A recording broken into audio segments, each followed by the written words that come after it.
आय.एस. पूजा खेडकरचा आणखी एक कारनामा समोर.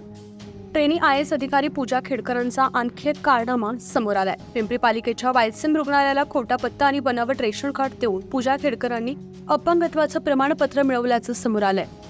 पिंपरी चिंचवड हद्दीत राहते म्हणून प्लॉट नंबर 52 तेखू आळंदी तळवडे हा पत्ता खेडकरांनी रुग्णालयात दिला होता.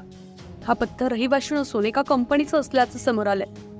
थर्मोव्हेरिटा इंजिनिअरिंग प्रायव्हेट लिमिटेड नावाची ही कंपनी आहे जी सध्या बंद अवस्थेत आहे. मात्र कंपनीचा पत्ता रहिवासी म्हणून देत पूजा खेडकरांनी खोटी माहिती दिल्याचं यावरून स्पष्ट होतं.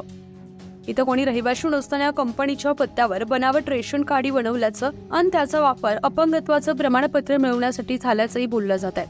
ही थर्मोव्हेरिटा कंपनी तीच आहे ज्याच्या नावावर अंबर दिवा लावलेली ऑडी कारची नोंद आहे. इतकंच नव्हे तर याच कंपनीचं गेल्या 3 वर्षांचं 2,77,688 रुपयांचं करही थकीत आहे. पिंपरी पालिकेच्या कर संकलन विभागाकडून ही माहिती प्राप्त झाली आहे.